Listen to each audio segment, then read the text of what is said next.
అందరికీ నమస్తే, welcome to juniors global. నేను గణేష్. దీన్ని మీకు ఎంత తోస్తే అంత షేర్ చేసే ప్రయత్నం చేయండి. మొదటగా మీరు చేయాల్సిన పని ఏంటి, ఒక సబ్స్క్రైబ్ చేయండి. అదేవిధంగా ఒక లైక్ కూడా చేసే ప్రయత్నం చేయండి. పక్కన హైప్ ఉంటుంది, హైప్ బటన్ ఎక్కి ఈ వీడియోను కొంచెం ఎక్కువ మంది అయ్యేటట్టు మీరు సహకరించండి. అంతే. నేను మీకోసం ఎన్నో ప్రయత్నాలు చేస్తూ ఉన్నా, ఎన్నో వీడియోలు పెడతా ఉన్నా, మిమ్మల్ని చైతన్యవంతులు చేయడానికి ఎన్నో కంటెంట్ పెడతా ఉన్నా. కాబట్టి దయచేసి మీరు కూడా నన్ను ఎంకరేజ్ చేయాలి అంటే పక్కా సబ్స్క్రైబ్ చేయాలి, ఒక లైక్ చేయాలి, ఒక కామెంట్ కూడా పెట్టే ప్రయత్నం చేయండి. అదేవిధంగా మీకు తెలిసిన వాళ్ళకు, తోచిన వాళ్ళకు షేర్ చేసే ప్రయత్నం మాత్రం చేయండి. రైట్. ఇప్పుడు సిండికేట్ వైన్స్ దందా కాటారంలో దానికి రెక్కలు ఎక్కువ ఉన్న పక్షి లాగబోతున్నది. కామన్గా మన పక్షులకు ఎన్ని ఉంటాయి? 2 రెక్కలు ఉంటాయి. కానీ ఈ సిండికేట్ దందాకు ఒక్కొక్క పక్షికి ఎన్ని ఉన్నాయి అంటే 6 రెక్కలు ఉన్నాయి. 6 రెక్కలతోటి ఎటంటే కట్టుకొట్టిపోతుంది. ఇది కొట్టుకుంటూ పోతా ఉన్నది. దీనికి ఎక్సైజ్ అధికారులు సహకరిస్తూ ఉన్నారు. అంటే మీకు అర్థమయ్యే ఉంటుంది. ఒకటి వైన్ షాపులు ఒక రెక్క, ఎక్సైజ్ ఒక రెక్క, రాజకీయ నాయకులు ఒక రెక్క, ఇటు ప్రజలు ఒక రెక్క, మొత్తం 6 రెక్కలు అన్నట్టు. ఇవి 6 రెక్కలతోటి ఆకాశాన్ని మొత్తం చుట్టేసుకుంటూ పోతూనే ఉన్నది. వెనకట ఒకడు ఉండేటోడు, ఔరంగజేబు అనే ఒక పెద్ద మనిషి ఉండేటోడు. ఆయన ఏం చేసేది అయ్యా అంటే రాజ్యాల మీదకి దండయాత్ర చేసుకుంటూ పోయేది. అదే కానీ ఇక్కడ మన రెడ్డి సాబ్ ఏం చేస్తూ ఉన్నాడు అంటే గ్రామాలలో లిక్కర్ దండయాత్ర చేస్తూ ఉన్నాడు. ఔరంగజేబు రాజ్యాలలోకి పోయి దండయాత్ర చేసి జెండాలు పాతుకపోతూ ఉంటే మన రెడ్డి సాబ్ ఏం చేస్తూ ఉన్నాడంటే లిక్కర్ని జెండా లెక్క పాతుకుంటూ పోతా ఉన్నాడు. గ్రామాన బెల్ట్ షాపులు ఓపెన్ చేసుకుంటూ పోతా ఉన్నాడు. సిటీలలో వైన్ షాపులు ఓపెన్ చేసుకుంటూ పోతా ఉన్నాడు. ఆ ఓపెన్ చేసిన వైన్ షాపుల నుంచి బెల్ట్ షాపులను జెండా లెక్క పాతుకుంటూ పోతా ఉన్నాడు అనమాట. ఔరంగజేబు కంటే ఒక 10 రెట్లు అటేటే అన్నట్టుగా. అటు కేవలం దేశాల మీదే దండయాత్ర చేస్తే ఈ రెడ్డి సాబ్ మాత్రం గ్రామాలు, పట్టణాలు, ఇంకా చిన్న ఇంకేమైనా గ్రామాలు ఉంటే గ్రామాలలో దండయాత్ర చేపిస్తా ఉన్నాడు బెల్ట్ షాపులతోటి. అసొంటి పలుకుబడితోటి ముందుకు పోతా ఉన్నాడు. చూడండి, తెలంగాణలో రెడ్డి సాబ్ చేసే లిక్కర్ దందా ఏ విధంగా నడుస్తూ ఉందంటే దానికి అంచనాలు లేవు, దానికి పగ్గాలు లేవు, దానికి ఒక 6 రెక్కల పక్షి కంటే ఇంకెక్కువ స్పీడ్లో పోతా ఉన్నది. ఈ అధికారులు దాన్ని పట్టించుకోవడం లేదు. రెడ్డి సాబ్ ఇచ్చే నోట్ల కట్టల వాసనకు అధికారులు గులామైతా ఉన్నారు. గులామయ్యి రెడ్డి సాబ్కు ఊడిగం చేస్తూ ఉన్నారు. ఊడిగం చేసుకుంటూ ఆయనకు కాపలా ఉంటున్నారు. ఆయన చేసే దందాకు వీళ్ళు ఒక బాడీ గార్డ్లా ఉంటున్నారు.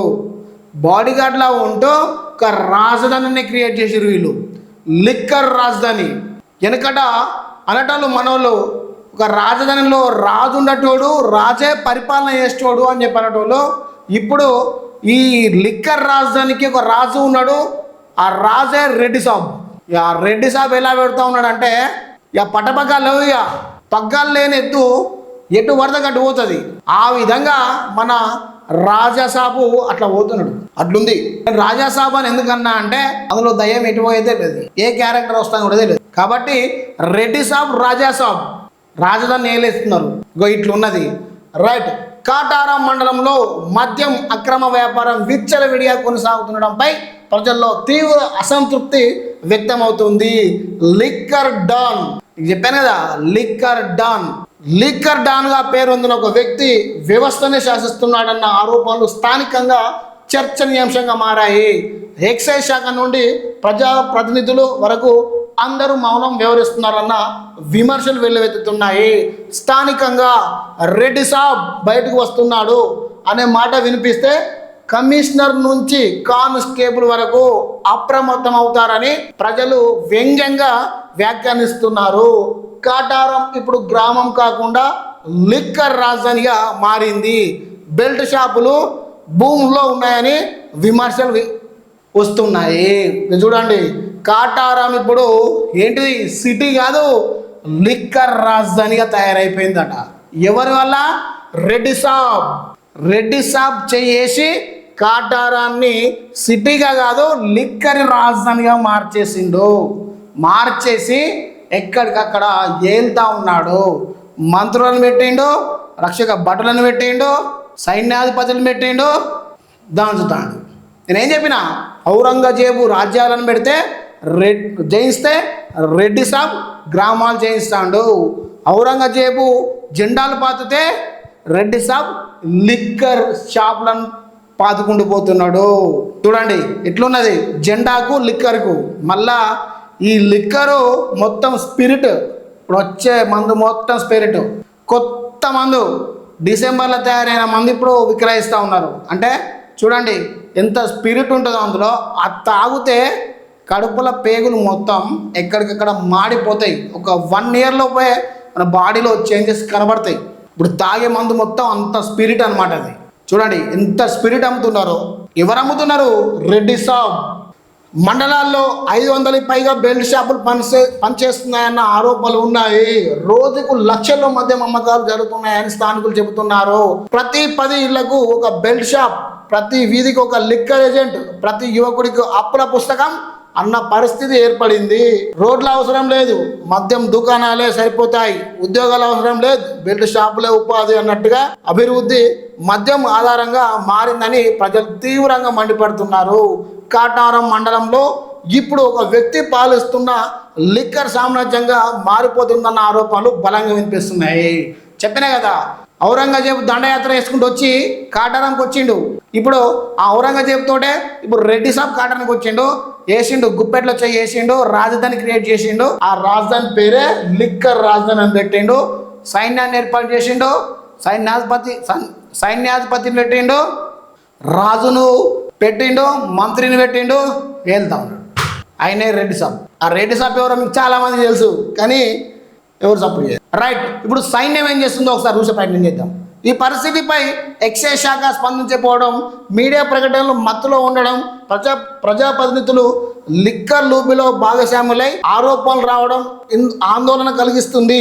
మద్యం మత్తులో కాదు, అప్పుల మత్తులో ప్రజలు కూరుకుపోతున్నారని సామాజిక కార్యకర్తలు ఆవేదన వ్యక్తం చేస్తున్నారు. అక్రమ మద్యం వ్యాపారంపై కఠిన చర్యలు తీసుకోవాలని, బెల్ట్ షాపులపై తక్షణమే దాడులు నిర్వహించాలని ప్రజలు డిమాండ్. నేను చెప్తున్నా, నేను ఫస్ట్ చెప్పిన 6 రెక్కల పక్షి ఏది ఉంది కదా, ఇవన్నీ డిపార్ట్మెంట్ మొత్తం ఆ రెక్కలు అన్నమాట. ఆ పక్షి ఏదైతే ఉందో ఈ రెడ్డి సాబే సామ్రాజ్యాన్ని స్థాపించుకుంటూ పోతున్నాడు. ఆగదు, అతని ఆట ఆగదు. ఔరంగజేబుని ఓడగొట్టడానికి లిక్కర్ దందాను పట్టుకొస్తా ఉన్నాడు కదా, ఆగదు. దీనికి చీడ పురుగులుగా తయారైనరు ఎక్సైజ్ ఆఫీసర్లు. ఎక్సైజ్ ఆఫీసర్లు చీడ పురుగులు తయారయ్యి ప్రజలను గాలికి వదిలేసి లిక్కర్ కింగ్ కు రెడ్డి సాబ్ కు ఒక రాజధాని అప్పచెప్పి వాళ్ళు జల్సాలు చేస్తున్నారు. ఫోన్లు చేస్తే ఏమంటున్నారు అంటే తెలుసా, మేము చూస్తాం, చేస్తాం, వస్తాం, పెడతాం, సీజ్ చేస్తాం, అంతే. గాడికే ఉంటది, మోకాన్ మీదకి పోరు, సీజ్ చేయరు. ఏమిరా లింగా అని కనుక మనం అంటే కాక ఎప్పటాటేనే అని అంటారు. అసొంటి ఎక్సైజ్ ఆఫీసర్లు తయారైనరు. అట్లాంటి ఎక్సైజ్ ఆఫీసర్లు ఇట్లాంటి రెడ్డి సాబుకు ఒక లిక్కర్ రాజధాని కాటారంగా చేసి వాళ్ళు జల్సాలు చేస్తారు. దీని మీద ఎవ్వరు పట్టించుకోరు. జిల్లాలో ఉన్న సూపరింటెండెంట్ అయితే మొత్తమే పట్టించుకోడు, ఆయనకు సంబంధమే లేదు, ఏమైతుందో కూడా తెలియదు.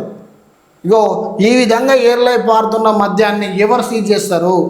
ఈ ప్రజల ప్రాణాలను ఎవడు కాపాడుతాడు? ఈ ప్రజలకు భారాన్ని ఎవడు తగ్గిస్తాడు? ఈ స్పిరిట్ మందుని ఎవడు మొత్తం బ్యాన్ చేస్తారు అంటే నో ఆన్సర్. ఎవడు చేయడు. ప్రజలను చంపుడే వాళ్ళకి కావాల్సిన ఆయుధం, అంతే. వాళ్ళ సంపాదనే ముఖ్యం. ప్రజలు మత్తులో తూగాలి, రెడ్డి సాబ్ డబ్బుతో ఎంజాయ్ చేయాలి, అంతే. ఇదే జరుగుతుంది, పక్కా ఇదే జరుగుతుంది. ప్రజలు మత్తుతో సావాలి, రెడ్డి సాబ్ డబ్బుతో ఫారెన్ టూర్ వేయాలి. ప్రజలు మత్తుతో కిడ్నీలు ఫెయిల్ అయ్యి హాస్పిటల్ పంటి పోవాలి. రెడ్డి సాబు వీళ్ళు కొన్న మద్యం డబ్బులతో జల్సాలు చేయాలి, ఎంజాయ్ చేయాలి, ఫారెన్ టూర్లు పోవాలి, అన్నీ చేయాలి. అట్లున్నది. కాటారంలో మద్యం షాపులలో బాజాప్తుగా ఎవ్వడి భయపడకుండా అమ్ముతున్న లిక్కర్ను ఆపేదెవరు? ఈ అధికారులను సస్పెన్షన్ చేసేదెవరు? ఈ అధికారులను మందలించేదెవరు? ఈ బెల్ట్ షాపులను బంధు పెట్టించేదెవరు? అధిక దోపిడీని కట్టడి చేసేదెవరు? ఈ రాజధానిని కూలగొట్టేదెవరు? ఈ రాజును అంతం చేసేదెవరు? ఈ 6 రెక్కల పక్షిని ఎవరు ఆపగలరు? ఎవరు ఉన్నారు? ఎవరైనా ఉన్నారా? చెప్పండి. నేను చెప్తున్నా, లిక్కర్ డాన్ రెడ్డి సాబ్ లిక్కర్ రాజధానిని ఆపేది ఎవరు? కామెంట్ పెట్టండి, చూస్తూ ఉండండి. జీనస్ గ్లోబల్ నలుగురు షేర్ చేయండి.